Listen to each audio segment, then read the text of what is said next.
At first glance, 500 Days of Summer looks like a typical romantic comedy.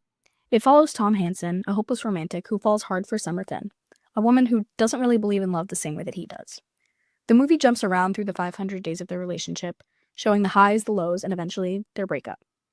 And for a long time, a lot of people walked away from this movie thinking that Summer was the bad guy, that she led Tom on, broke his heart, and didn't care about his feelings. But honestly, I think that the movie is trying to say the opposite. Summer was never the villain. Tom just never really saw her for who she was.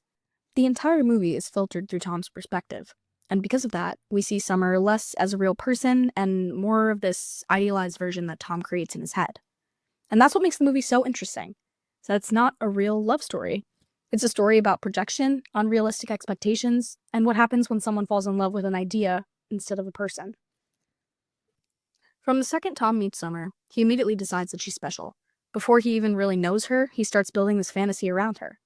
And the thing is, Summer is actually pretty honest from the beginning. She tells Tom that she's not looking for anything serious. She tells him that she doesn't really even believe in love. But Tom kind of ignores all that because it doesn't fit into the version of the relationship that he wants. He's so attached to the idea of finally finding the one that he stops listening to who Summer actually is. This is where the idea of the manic pixie dream girl comes in. It's a trope where a quirky, carefree woman exists mainly to help a male character grow emotionally. At first, Summer seems like exactly that type of character. She's spontaneous, different, and mysterious. But I don't think that the movie is actually supporting that trope. I think that it's criticizing it. Because the more that we watch, the more obvious it becomes that Summer isn't acting like a fantasy girl on purpose. Tom is the one turning her into one. One of the smartest things about the movie is the way that it's structured.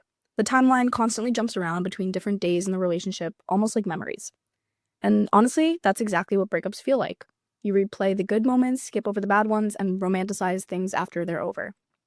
Because we experience everything through Tom's perspective, the movie almost works like an unreliable memory. Summer changes depending on how Tom feels about her in that moment. The best example of this is in the expectations versus reality scene. Tom walks into the party imagining this perfect romantic reunion, but reality is completely different. And it's painful to watch because it's the moment where both Tom and the audience are forced to realize how much of the relationship existed inside of his own head. Let's take a look at it. Walked to her apartment, intoxicated by the promise of the evening. He believed that this time his expectations would align with reality.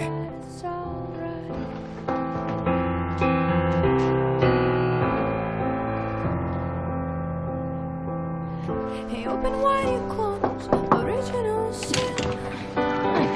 Open wide your corners, original sin. Open wide your corners. You look nice. original You're tired. How you doing? Good, how are you? Good.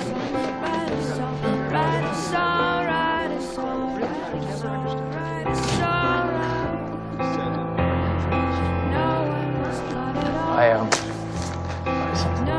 So nice. Thank you. You should have. Yes, That's so nice. Thank you so much. no problem. I'm excited to read it.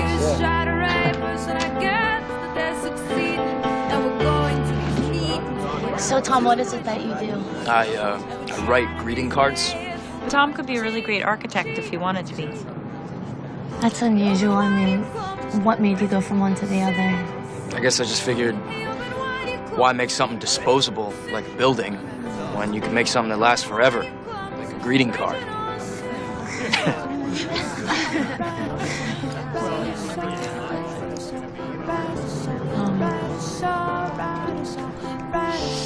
What?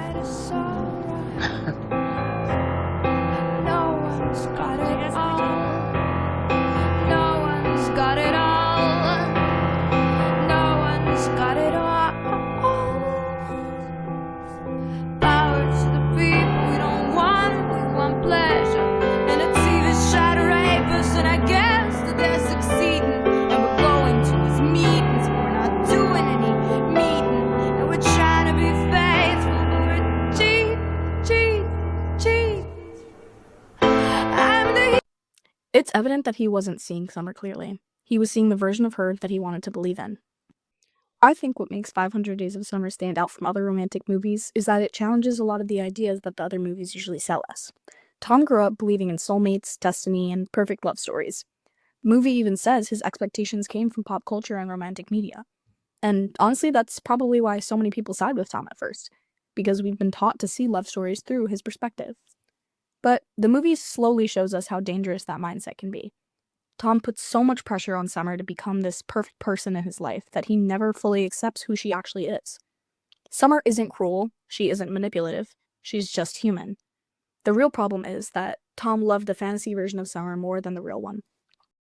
So, in the end, Summer was never truly the villain. 500 Days of Summer is less about betrayal and more about perspective, specifically Tom's perspective. The film ultimately argues that heartbreak doesn't always need a villain.